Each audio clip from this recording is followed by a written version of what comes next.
Hello, my name's Craig White. I'm an architect and designer and maker of buildings. We make prefabricated straw bale buildings with a company called Modcel. Our hope is to radically disrupt the housing market with affordable, sustainable straw bale homes. Our approach to delivering sustainable homes for people is to take the wonderful material straw, which is a byproduct, some people call it a waste product, and we develop that into a prefabricated building system that allows us to build whole houses and communities, and as a developer we're prepared to do that at a cost that is reasonable for people who want to live in those communities. Our first big housing project was a co-housing project in Leeds called Lilac, which stands for Low Impact Living Affordable Community, and that's where we, White Design, our architectural practice, worked with the Lilac Society as a co-designer. They wanted to use the Modcel system of house construction, and we were able to combine their vision for community and sustainable living with our design and fabrication capability. I was a student in the 1980s when Rainbow Warrior happened, Save the Whale, and like a lot of students at that time, very interested in trying to do environmentally and ecologically appropriate living. As a designer, I got to see that I was spending other people's money, and I could do that to some good or to no good at all. And then we became passionate about how we might do a development system that allowed us to design using the right kind of materials like straw, clay, more natural materials, but develop it as a solution that we could bring to market, which could scale, where you can make profit out of it, but the profit is measured as much by the outcomes for the people who live in those buildings as it is financial. So at the moment we're a development organisation that has developed a vertically integrated way of delivering houses from materials through to sales. Our next step is to license that way of doing things. So if people wanted to build with the Modcel system and design with it and do development, we can provide the skills and experience for them to do that. And then ultimately what we would like to do is make that an open source system where anybody can set up these types of businesses in their region, wherever they are in the world, and then what we become is an educational organisation. Yeah. So I would like to recast the discussion about carbon to one of positive innovation, not negative dumping in our atmosphere. So we build with straw. And it's good to be an architect. Again, you spend quite a portion of this. In recession in 2013, the global value of construction on the planet was 2.9 trillion. So there's a lot of consultancy services to be had out of that. But at the same time, our built environment, through the heating, lighting and ventilation and whatever other energy-using systems we've been building, are responsible in developed economies for 45% of all man-made CO2. So coming here by plane, I felt very guilty. We're going to have to build some more low-carbon buildings to overcome that. But transport is only 18%. So if you're in construction, you are in the carbon emissions game. And it's a dirty job, but we can fix it. And then construction gets even worse. 60% of all materials by weight on the planet, all materials that mankind uses, is used in our built environment. 12% of more CO2 is emitted through finding, transportation, and delivery of those materials to construction sites. 20% in the UK still end up in landfill. It's the dirty little secret of the construction industry. If I went to a job interview and said to a house builder, a house developer, and say if we do 100 houses, 20% of that will end up in landfill. And that doesn't account for theft, which is a well-established perk in the construction industry and should never be described as theft at all. So, buildings impact. If you ever go to an architect's house, it's full of samples. Badly assembled samples. So, builder's impact. Building has an effect on the environment, and other people say that. So, I'm very pleased to show the first picture of a planet. Normally at eco-worrying conferences, this is up fairly early. Mine rotates while I talk. And I think we're coming around to New Zealand. Oh shit, so it seemed to be in the dark. I'm really sorry about that. But okay, how many people have heard of One Planet Living? So some. One Planet Living was developed, so it's eco-footprinting by a better brand proposition, developed by Bioregional in the UK to describe in simple terms what we as humans require to live our life on the planet. We've been eco-footprinting since just before the oil crisis, when some economists got together and went, we're screwed, we're using too much resource. And what it says is, if we take all the land that could be brought into use by humans for our own health, well-being and wealth creation, every man, woman and child on the planet would get 1.9 hectares of land. We generously give 2% of that available land back to every other species on the planet. That's the official gift from mankind to all other species on the planet. They get 2%. So we get the 90% of the habitable stuff. So 1.9 hectares of land, if we were equitable about land ownership, and almost nowhere is, every man, woman and child on the planet would have 1.9 hectares. That's quite nice. That's 100 meters by 190 meters. I don't know what that is in feet, but it's Linford Christie, I'm out of date with my sprinters, but who's the guy that does that? Exactly. Hussein does the short side in 9 seconds. So that's nice. How many people here own 1.9 hectares of land? I know this is New Zealand, there's probably more. Do that in the UK, it's only the people wearing tweed with leather patches that do that. So, land ownership in the UK is a bummer, I tell you. You can't get hold of it. So, 1.9 hectares. There's an issue here as well. If I put that to 15 decimal places, it's counting down at 3 babies per second. So, the resource take will get more challenging for us all as we go. And I don't say we should stop population growth, although it will be a challenge. That's balanced by 1.5 people per second shuffling off our mortal coil. And so it becomes a resource issue. And if we look at the financial crisis, what the banks did to us all, well, we are all participating in the environmental crisis, and we do it habitually day in and day out. So if you take that 1.9 hectares and ask how many hectares of land would a European require to live on, it's 6 hectares of land, or 3 planets worth of resource. And I think New Zealand will be something like 2.5. So you're living a good life out here, I've observed, but you're still consuming a lot. Apologies to the Americans in the audience, who about 4 or 5 years ago went from 5 to 6 planets worth of resource. And in that, it's not to be rude to Americans at all.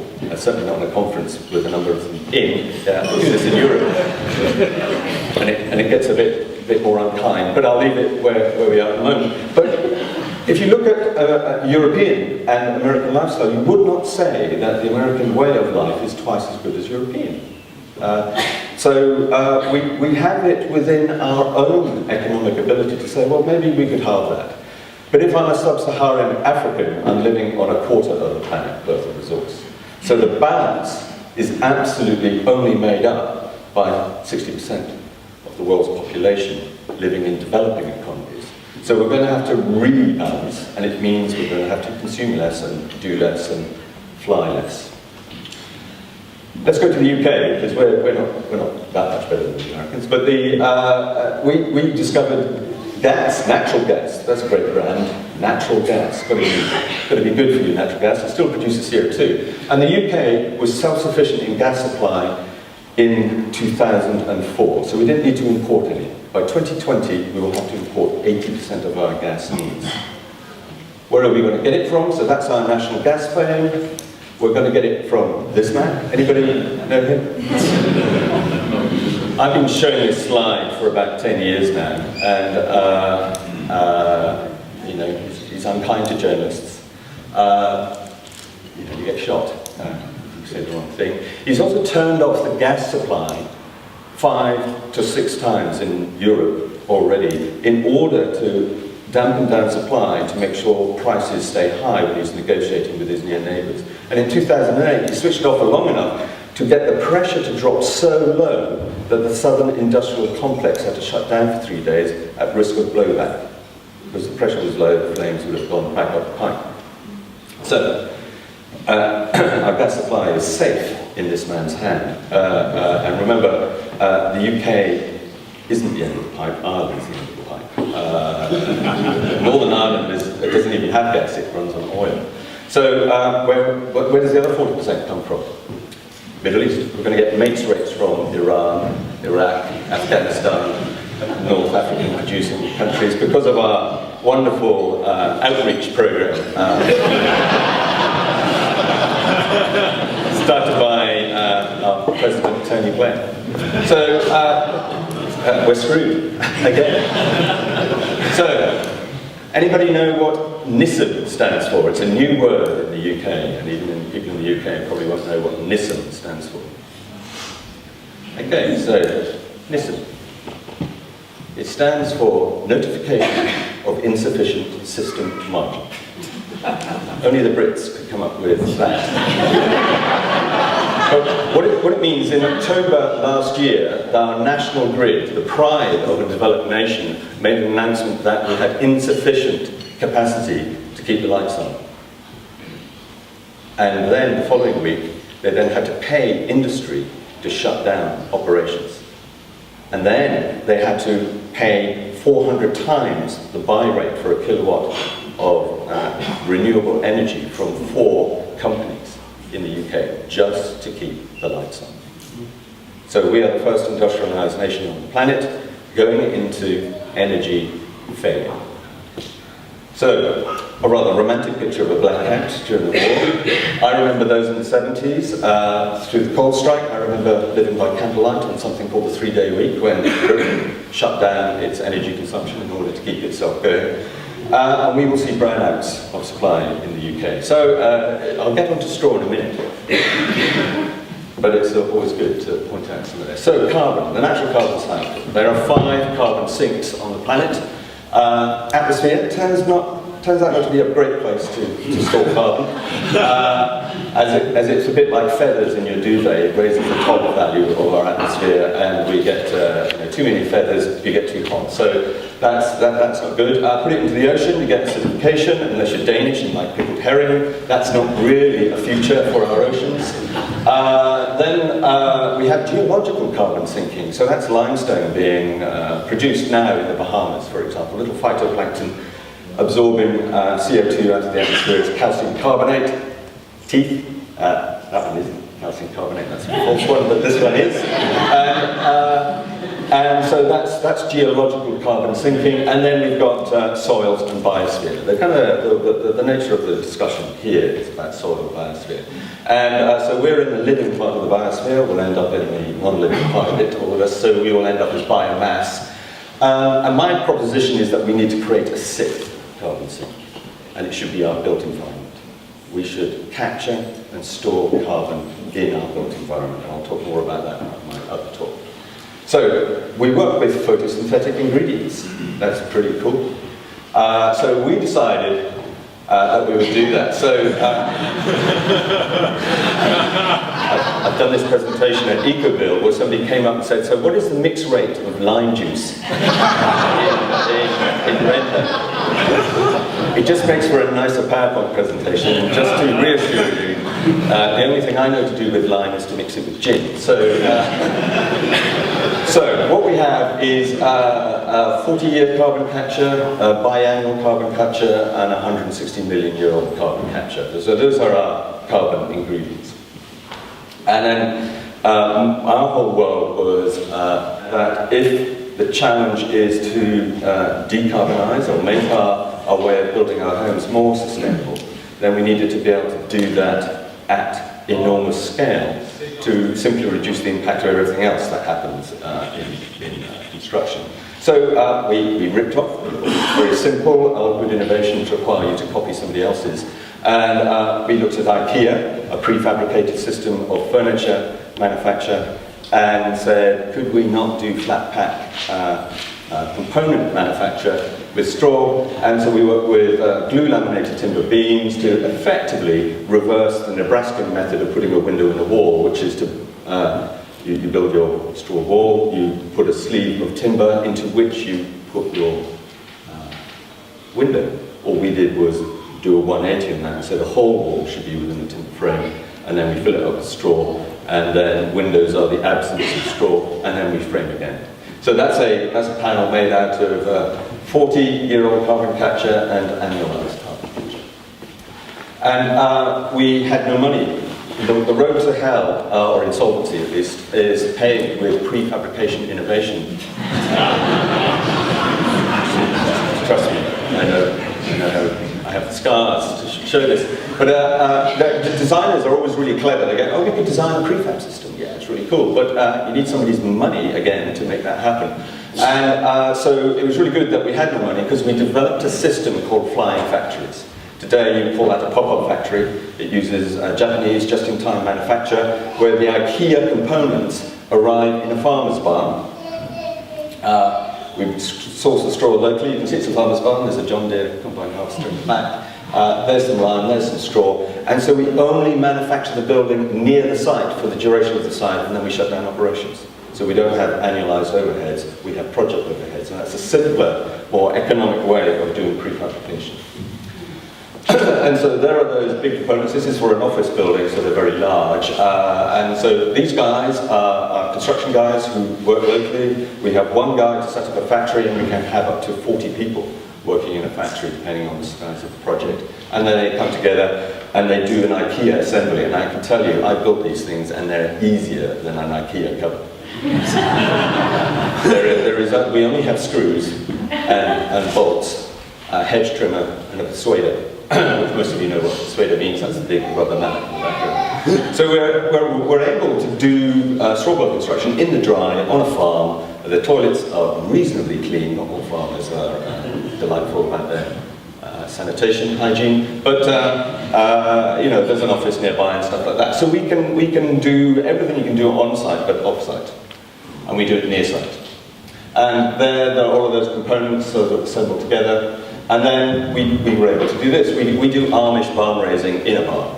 We borrow a barn from a farmer, and these are 13 70-year-old women from a girls' school in Bath that we built, and they spent a week in our flying factory making their own building.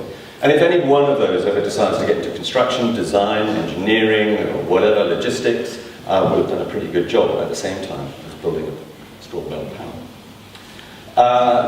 Historically, we started with line render, and we spray apply. There's no chicken wire or anything on this. We spray apply line render directly onto the face of the straw, and we get a very good key, and then we rely on less metal in it.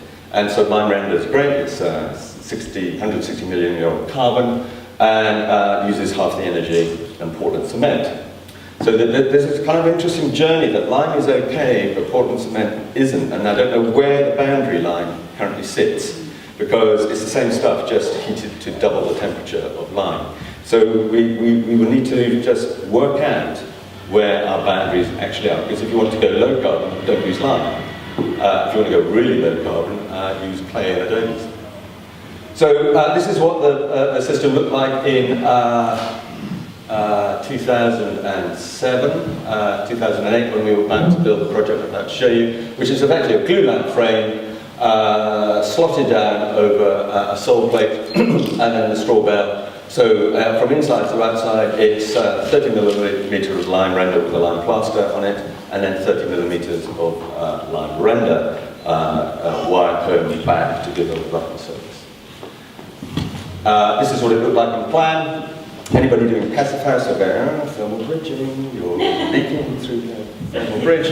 I'll talk about how we made a passive house on Monday. But It's pretty good. The U value through 480 millimetres of timber is still compliant under the building regulations in the UK, so for the moment at least. So here's the Bell House at Bath. We got involved in research with Professor Pete Walker at Bath University, and this is us building the house on site. So the sole plate goes down, and then the panels come in. These are all rainbow coat build-ups, and we use something called cross-laminated timber for the floor decks and the stairwell. Then day 2, the top panel's gone on, so we even got windows built into those, and by lunchtime Wednesday, we're down the pub. So in 2008, we could build a 3-bedroom house in 2.5 days. Today, we build 2 houses a day using the same system. We've just got very fast. And in prefabrication, this looks like a prefabricated building. The aesthetic, so architecture speak now, the aesthetic form follows function, it looks like a panel. And so it goes slow while all the electricians do their stuff inside. But it ended up looking like that. So every panel in that building is identical to its neighbour. We basically have a 3-bale panel filled up 100% with straw. Or you can see the tall thin window we call a 1-bale window. And then the big window up at the top is a 3-bale panel with no straw in it. So it's a 3-bale window. And so the aesthetic is completely driven by the way you build it. Now that's Marmite for some people. Some people think it's very cool and modern. Others think it looks like a prefab house and don't want to be anywhere near it. So, but we're talking about carbon. So how much carbon? If I could get all the carbon to hang out in 1 cubic volume and colour themselves blue, that's the amount of CO2 no longer in the atmosphere but scrubbed out of the air through photosynthesis by plant material, by phytoplankton 160 million years ago, by trees 40 years ago, and by straw the year before, and that's 34 tons of CO2 in that building. Today, we've got that up to 54 tons captured carbon per house. That's 45 years of a 2 kilowatt domestic array, which is actually 15 years longer than its service life. And I have to wait 45 years for it to do all that offsetting. So we are banking with carbon. And then it's a research project, so we researched it to health. It's got 170 sensors in it. Inside the walls at 3 positions, so we're measuring outside humidity, temperature, moisture content, 3 points through the wall, and then inside exactly the same measures. We've been measuring that now for 2008 to today. That's quite a long time. Every 15 minutes, all the data goes over to America, because it's enormous Excel files. They scrape the data and send it back and say, it works. And basically, everything we've been talking about is this building is made up of formerly living material that still does what it did when it was alive. It breathes. It can absorb and desorb moisture. It can not become a complete barrier between us as humans, sensual beings, and when I mean sensual, I don't mean in the erotic sense, but that's fine too. I mean in terms of you are breathing and transpiring moisture right now. And I was 26 hours on a plane, and boy, did I need a lot of moisturizer when I got off that plane. It was 10% relative humidity on the plane. All the moisture was sucked out of my body. I'm still recovering, or maybe it's the beer. But, and then we did air tightness tests, so it's passive air tightness test. There's the thermal modelling. We'll have a word with the window manufacturer, but we're rather pleased. That's taken through a co-heating test, 17 days of internal temperature maintained at 21 degrees C for 17 days, and then we're looking for thermal bridging, and it's the window frames that are doing it. So the glue lamp will bridge, but the challenge now is glazing. We have to do tests. I mean, Bruce King did the first fire test on straw bales.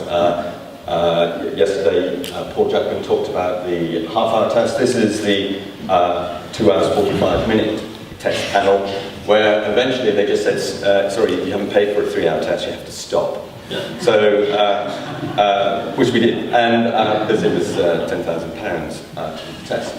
So, it performs. There's no doubt about that. But intuitively, everybody says, well, you're building out of fuel. But it's very simple. You have the triangle of conflagration, which is fuel, oxygen, and heat. By densely packing the bales. You just take out the means by which the flame can get a regular supply of oxygen. So it just chars. It chars in the same way as timber chars, slightly faster, but it performs like timber. And then we did some analog stuff. So that's outside, that's a bale, that's inside. And what it's showing is that the temperature, we modeled this in advance, the temperature cycle between 10 degrees and 30 degrees on a daily cycle. And what you're seeing is how the heat translates through the wall. So, wait a minute, it'll pulse red, and you can see it goes and then gets up, because the sun has gone down 12 hours later, and then the heat just wants to leave back out. So what you have is a thermal flywheel. You have thermal mass type activity working in the straw bale wall, which again, when you talk to the people who insist on using concrete for thermal mass in buildings, they say, can't be true. It simply can't be true, it's a superinsular. Well, 15% moisture content of straw means that 15% of the weight of the wall is made of water, because that's what natural materials contain, and they absorb and desorb that. Water has 4 times the thermal mass of concrete. So what we have is a natural, systemic, dynamic model which is breathing backwards and forwards, and this building is just mediating on your behalf. And there are no switches. There is no maintenance. There are no filters. And other than occasional insects, it's all pretty good. And then, I don't know whether Paul was involved in this, but Bath University's an engineering department, so we did dynamic finite element analysis to see how it performed, and then like all engineers, they like to break things, so we then built a siege engine on the side of the building, and put a ram into it, and pushed it until it deflected, and it's good, it won't. And then, with that hydraulic ram, we then cycled it to get, we don't have a shake plate, but it passed its earthquake test. So, pretty good outcomes. Turns out Big Bad Wolf is a blowhard. I hope that translates into every part of the world. You should have seen what the engineers were wearing when they did that test. It was literally, they had a wolf outfit. Then we did life cycle analysis, because everybody says, okay, yeah, so it's a byproduct, it's made of good materials, but what about nitrates? What about all the other impacts that you have? So there are 1, 2, 3, 4, 5, 6, 7, 8, 9, 10, something like 11 measures for life cycle analysis, which looks at all impacts, including whether it's good low carbon or not, energy efficient, but it looks at something called eutrophication, which if you want to find out about eutrophication, in the exhibition next door, there is a cow pissing regularly on the floor, releasing nitrates into the watercourse, and that eutrophication is a posh word for what that cow is doing. It's getting nitrates into our watercourses and causing algal bloom. And we compared it to the traditional brick and blocks. So the blue is brick and block, and the bale house is straw. At the same time, we developed something called parametric modeling. This is for the architects of this BIM, building information model. So the project I'm going to show you now is entirely designed in 3D. All of the panels, you just point at one of the panels and say, can I have a door on the left-hand side or a window on the right-hand side? And then it produced all of the cutting patterns, which we emailed over to us, and that was because the pilot got it wrong. And then we built the following project, which is this. This is a co-housing project in Leeds, developed as an intentional community by the community themselves, and there'll be co-housing following shortly. So we then went on to build 20 dwellings, 6 one-bedroom apartments, 6 two-bedroom apartments, and then 3 and 4-bedroom houses. It's designed by White Design, built using Modsel, and well, actually, it was co-designed with the Lilac community, the society. So that's what it looks like today. There's all the bale house stuff. So the great thing about working as a community, their renewable energy is one single purchase for the whole of the site. The apartments can't use solid hot water because the water tanks are too big. But the community shares the benefit from all the solar photovoltaic across the whole of the community, and so you get all of that collective buying power, and aggregation of cost is shared by us all. The best bet financially on the planet is you and I. Don't bet on banks for the future. It's going to be microcredit, it's going to be crowdfunding, it's going to be you and me. And like Emily, asking for money for projects with our hands out. But we can do that collectively, and as I said yesterday, in the 19th century, some people in Yorkshire thought that would be a good idea. It was called a building society. That's where you put your money into a society, not a bank, a society, a cooperative structure, to actually enable others to use your money to build and pay you a little bit of interest for doing that. That seems like a nice way to do banking. Of course, the co-op bank, I don't know whether you saw what happened to us in the UK with the co-op bank. Chairman turns out to be a crack smoking, prostitute, dancing chairman. The co-op society. He didn't go to jail, but he certainly left the board. But anyway, we need to rethink how we're going to finance what we do. And these guys are showing the way, so it's all very nice. So co-housing, parking at the edge in order to create shared space in which you can, children can run around and do all sorts of nice things. The pond in the middle, it's brand new ponds, so it's covered in duckweed. Ponds take a little while to settle down, but they've got a deck. And some of the people came up to me after living there for a year and said, it's a bit like being on holiday all the time. It's a bit like being at something called a centre park. I don't really know that, but these are kind of glamping places in the UK and Europe where you go and have holidays in the woods. This is how they describe it. And then, of course, you know, it's all about people. It's not about the straw. It's not about all of that. It's about people, and they burn stuff too. That's called a fire pit. I think that's essential in any co-housing group. The need to sit around singing songs, burning things, seems to be part of our soul. And then there's Fran. She used to live on a houseboat, had very little money. And then one of the daughters, she was only about 4 when she moved in, and they have allotments. And they kind of live a good life in Bramley, in Leeds. And Bramley in Leeds was not a #1 destination in the 1970s for living the good life. And here they are, a wonderfully diverse group of people. They're kind of almost horribly diverse in terms of they are ethnically diverse, they are age diverse, they are sexual preference diverse, and almost a particular slice of the UK that wants to live like this. And our challenge now is to have others want to do it too, and not just have it be a self-selected group, but something that people really want to do. And I have no objection to that at all. They're all really cool. But they are all the time. They would turn up to a conference like this. So the great thing is their quarterly winter heating bills £20 for a 1-bedroom flat, £50 for a 4-bedroom house with children, 3 children in it. That's 90% less than the average for Leeds. Then their cost, I won't go through it all, but it's £101 a square foot. So basically it's 20%, 80% less than the market rate for Leeds, which was, I think, one of the definitions for affordability. All of these people are waged. There's not a social rental model, they are all waged, but the lowest income on the site is £15,000 a year. He's an actor. And then Paul is a university lecturer, he's on a pretty good rate, and his wife's a GP on really good money. But they developed a model called Mutual Home Ownership Society. It's a new economics foundation model. I don't have time to explain it all in detail, but you commit to a variety of obligations about how you will support the debt that was borrowed from Triodos Bank, the so-called ethical bank. There's no such thing as an ethical bank, but these are Dutch, slightly more ethical than most bankers.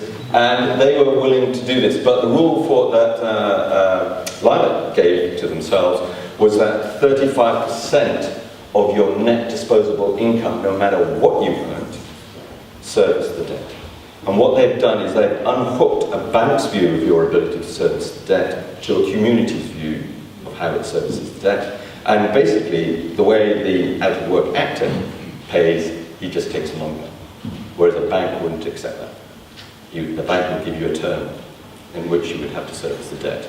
So what they are doing is aggregating the means of the ability for them to support their own development. And it's a very interesting model. It's available, it's publicly open, and it's one of a variety of models. Let's just talk about flickering slides. Okay, so that is the house building program for the to get it certified, we had to take away some of the innovation. There's something called a cavity, which is called a traditional construction in the UK, only invented in the 1930s, but it's called traditional. And unless you have a cavity, you can't get certified. So we have a 40mm cavity on the outside between the straw panel and the ramp. That's what it looks like in various build-ups, and then you can see the compressed straw board on the inside. There's no plasterboard, so all the ceilings, walls, everything are all done in straw as well. Glueless straw. I'll talk about that. Then we're part of the custom build program. This is with Igloo Regeneration. We've just got planning permission for 54 houses down in Cornwall. The Flying Factory's in Devon. That winds up people from Cornwall because they don't like each other. 5 minutes. And then we're what's called a home manufacturer. There are another 4, and what you do is a bit like a Canadian and New Zealand and Australian model. The Igloo do the development up to the plots, then you come along and choose your home manufacturer. So people go inside like a bale house type 2 with a renewable energy package type 3, deluxe kitchen and a red door, and it's proceed to checkout. Proceed to checkout.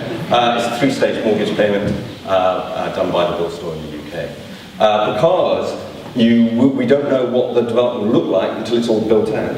The planners freaked out at that. So it's all discharged, the technical term for complying with a planning approval is to discharge all the conditions. So it's all discharged through a design guide. So the planners do not know what the development will look like until it's finished. Here's our offer in Cornwall. It's 4 house types, 2 and 3 stories, pitched and terraced roofs. We don't call them flat roofs, we call them terraced. You can have a gin and tonic on a terrace. And the stairwell, as you can see, goes up to actually make the roof usable, whether that be for PVs or for growing something on the roof. And then you can dress it. So it's a bit like buying a car now. You go in and say, I like a base model, 3-story, I'd like it clad in tile hanging, which is a kind of Cornwall aesthetic, and then everything inside other than the stair cores and the structural building regulation approved elements are all customizable to your choice. That's the price. So the land in Cornwall is 45,000 and the house turnkeyed handover is 132. So that's higher than at Lilac, but the model is a split development model, so you've got 2 profit and overheads coming out. So our model is to do something a bit more different. So there's a 3-story house. There are some of the customizable options. That's what a street would look like if we could encourage people all to buy our product rather than neighbours. So we have a simple vision. We're now a developer. We're going to create a people-centered development model where everybody can have access to a reasonably priced, affordable home. The key part for us now is to bring communities into it. We have something called localism in the UK. It's legislation, and it describes that the community now has rights where they would never have before. Localism sets up a triangle. Triangles are always really useful to tell you why you can't have what you want. Community at one end, local authorities and development. And so local authorities and communities, they kind of trust each other. Not always, but they kind of trust each other. Then, so that's quite nice. Then local authorities and developers, don't like them. And then, even worse, community and developers hate them. So we've got a real dysfunctional system now in this. But we need to get everything into the middle, so that's our job. We are a player in the middle of that triangle of distrust. And what do we do? So that's our house type. But fundamentally, this is all hardware. This is an analogy now. So it's hardware. And if I can be as rude to describe people as software, it's more dynamic, more variable, fuzzy for a lot of people. The issue is we have no operating system for the delivering of communities almost anywhere in the world. It's either missing, it's confused, not defined, or way too slow. There are dedicated people who are prepared to haul ass for years to make this work. So we're working with the founder of Lala, Paul Chatterton, to create a red book, our little kind of nice red book, a toolkit for community-led development. And our developer-led model uses Form for the Future 5 capitals, manufacture capital and financial capital, that's where everybody thinks it's all at. But we will measure social capital and human capital all within the subset of natural capital. And all of our development choices are based around each of those receiving an appropriate score at plus 70% on our matrix of measurement. So we're saying the environment, but there is nothing other than the environment, everything else is a subset of it. That's where we can do things. And then there's the small blue bit in the middle, we need to tell the banks we will make some money out of this. So we will do that. So here's our development where we're doing it. At the centre is a common house or a community hub building. We'll do that for free. We do that in all of our developments. Here's one in Frome, the Independency of Frome, a former carpet factory. We own that part of the site there. We've just taken that down. Okay, pictures of the sun. Okay.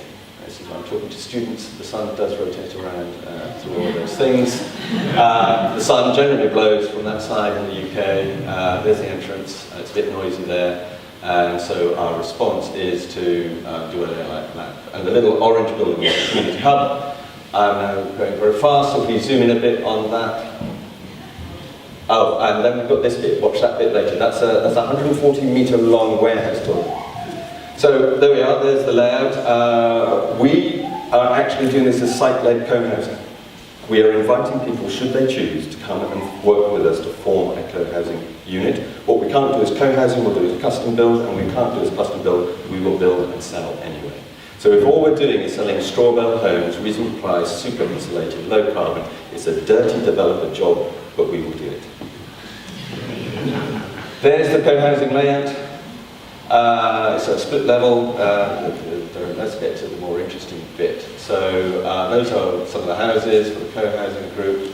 And this, the building on the left, is this 140-metre long building. So here's some co-houses in there. In my head, they're retired because they don't need a loft. They got rid of everything. And then as they move through, you can see the electric smart car, carpooling, etc., etc. The community hub is enormous. It's 3 stories high, Pilates classes, etc. But we are taking the lease of the warehouse next door on behalf of the community. We will refurbish it and turn it into whatever the community chooses to use it for. A makery, a bakery, an artery, whatever it might be. That's what the houses look like. I'm getting, yes, I got to my last slide. I'll stop talking.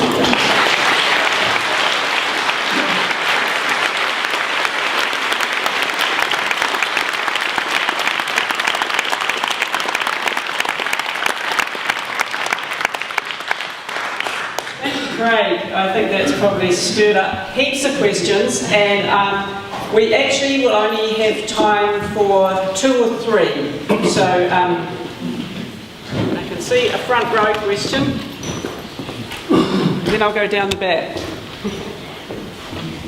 Yeah, thank you, it's great. I'm just curious about your figure about self-built houses around the world. I think you had a figure of something like 35% in New Zealand.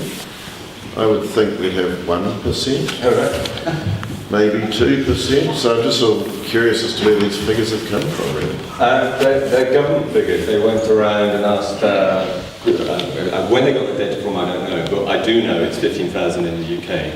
But do you mean self-build as in not a housing company? So people engaging in contract? Yeah. So I'd be happy to find out what the New Zealand stats are.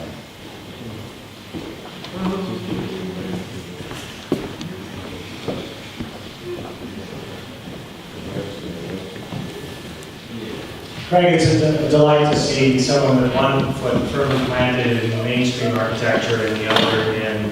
Well, the great thing is this new program.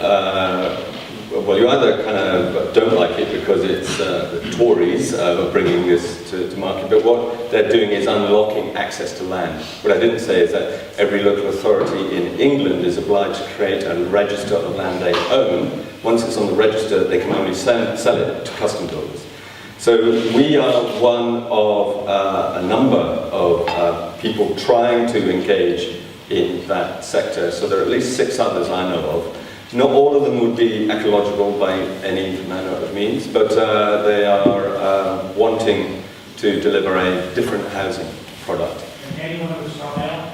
No, well, Barbara does stuff with straw bale. There are other people doing stuff in straw bale, but not quite at the scale we're about to start doing. We'll do 100 this year and 200 next. Craig, that was fantastic, thank you. You had a graph, a mobile graph of thermal cycling through the wall. What were the moisture levels through the wall equivalently? Do you have that in 3 records? So it was a bit hard to hear, but what is the moisture differential through the wall, or what did it? Yeah, through the wall in that cycling fashion. It varies constantly.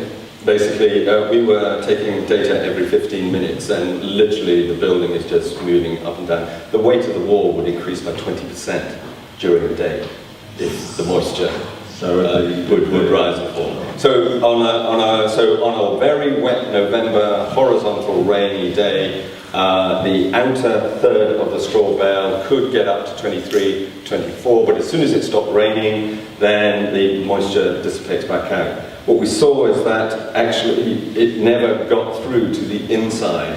There was no, that always remained, so there's a kind of a spectrum of stuff, moisture content, which is to do with one side of the wall is responding to the internal environment, the outside isn't responding to the outside, and there's this kind of zone in the middle where it's not doing much at all. Over seasonally, the whole of those spectrums will rise and fall, but the highest we ever saw was 24%. The driest we saw was 6. We don't get summers like that anymore in the UK, it's now just wet.